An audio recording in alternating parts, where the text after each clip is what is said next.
इसमें से कुछ शक्तियां जैसे कि अणिमा, गरिमा, लघुमा आदि कि आपकी ग्रेविटी से आप उठ जाएंगे। एक हमने साधु जी देखे थे, वो ग्रेविटी से उठ जाते थे, लेकिन परले दर्जे के बदमाश,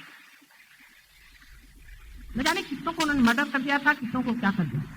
और इस तरह की जब शक्तियां मनुष्य में आ जाती है तो वो उसका उपयोग करने लगता है और उसको बड़ा अहंकार हो जाता है, क्योंकि सारी शक्ति उसका बूता ही अहंकार है।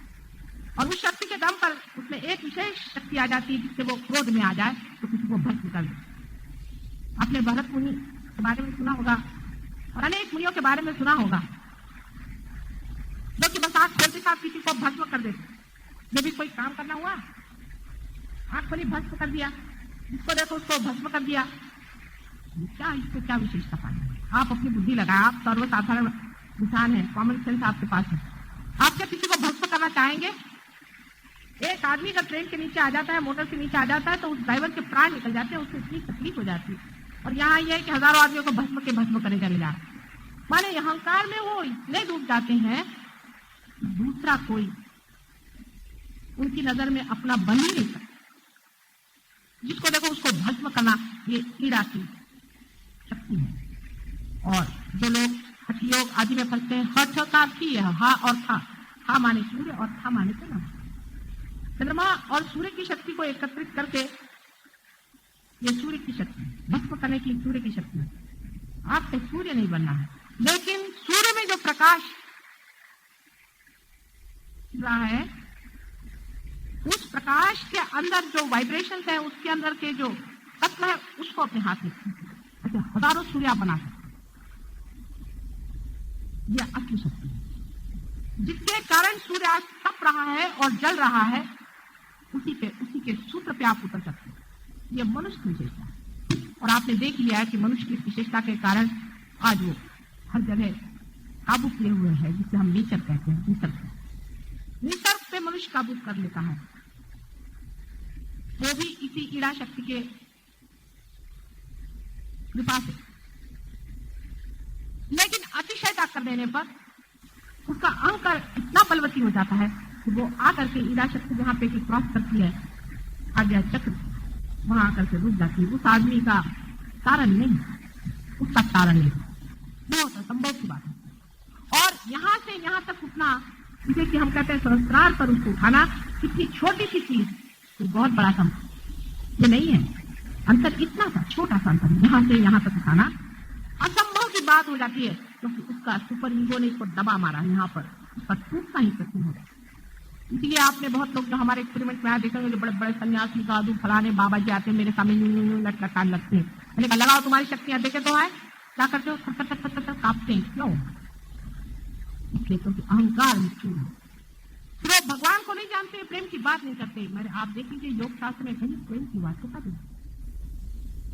इसका मतलब ये नहीं कि योग शास्त्र गलत है, ऐसा नहीं सोचना, लेकिन उस चीज की अतिशयता कर लेना मानव को अहंकार की ओर ले जाएगा, परमात्मा की ओर। वो ईड़ा नाड़ी है जो हमारे राइट साइड के दिमाग से ऊपर को और लेफ्ट साइड पे चली जाती है, जिसे left side sympathetic nervous system हमारा डॉक्टर।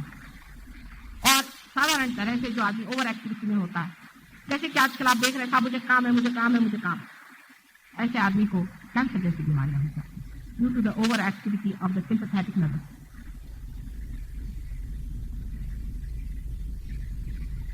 ये समझ लेना चाहिए कि कलयुग का यही एक बड़ा भारी शाप ऐसा है कि जहां सहज योग आपसे टकराएगा। डॉक्टरों से मैं अगर कहूं तो सुनने वाले नहीं, मैं खुद ही डॉक्टर के पास हूं, लेकिन क्या फायदा, तो मेरी बात थोड़ी सुनने वाला है, क्योंकि डॉक्टर लोग भी तो उस अहंकार में छू रहे हैं जहां पर कि साइंस की शक्ति। सहज योग में आप सुषुम्ना नाड़ी में होगी, न तो आप इसे स्कीम पे हैं ईड़ा के, न तो आप पिघला सकते हैं। अब ईड़ा के एक्सट्रीम का जब आदमी रहता है तो समझ लेना चाहिए, बाद में पिघला बताऊंगा। ईड़ा के एक्सट्रीम का आदमी है, वो कहता है ये नहीं खाना खाऊंगा, वो नहीं खाना खाऊंगा, शंकर जी की पूजा करूंगा या फलाने विष्णु जी की पूजा करूंगा। एक विशेष देवी को लेकर बैठ जाता है, एक विशेष देवी से कोई मतलब ही नहीं बनता।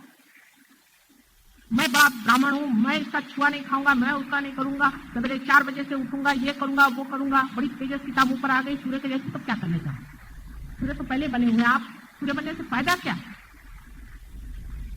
सोचिए, बात सुनने में अजीब सी लगती है।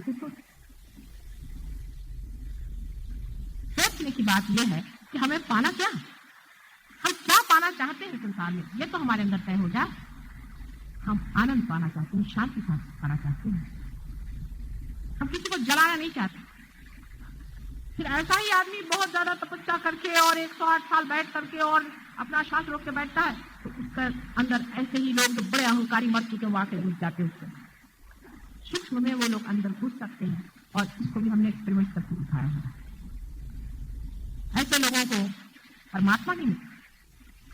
हाँ, ऐसे लोगों ने कुंडलिनी का दर्शन जरूर किए हैं कि जब आप दूसरे मार्ग से जा रहे हैं तो आप इसे देखें। तो बीच का मार्ग है, उससे जब आप गुजरते हैं तो आप कुछ भी नहीं देखेंगे, तो क्या आप उसी में हैं? जब आप समुद्र के अंदर ही तो आप क्या देखेगा, लेकिन जब आप समुद्र के बाहर से देखते हैं तो आप सारे दर्शन कर सकते हैं। लेकिन वो खत्म हो जाती है जाकर के आ गया चक्र पेशी में। और आपने स्वयं ही, आप मुझे एक भी ऐसा योग बता दीजिए योग शास्त्री जिसे एक का भी कारण किया नहीं ही कर सकता। अंत में जब वो थक जाता है और थक करके माँ भगवती के चरणों में गिर जाता है कि माँ मैं थक गया, उस जगह हो सकता है वो घर आए और उसको उठा ले ऊपर में, वो दूसरी बात। पर ऐसे करोड़ों में एक होते हैं, और उसके लिए भी यहाँ से यहाँ जाने में परम कर्तव्यों की, उसके लिए बहुत ही ज्यादा साधन करना पड़ता है, बहुत ज्यादा उसके लिए जाप करना पड़ता है। कहते हैं कि 7 साल में उसके बाद हाथ से वाइब्रेशन शुरू हो जाते हैं, और उसके 7 साल बाद में आपकी थॉटलेस अवेयरनेस आती है, और उसके 7 साल बाद में आपको कलेक्टिव कॉन्शियसनेस आती है, जो कि सुषुम्ना नाड़ी से जाने के क्षण में सारी की सारी चीजें आपके अंदर आ जाए।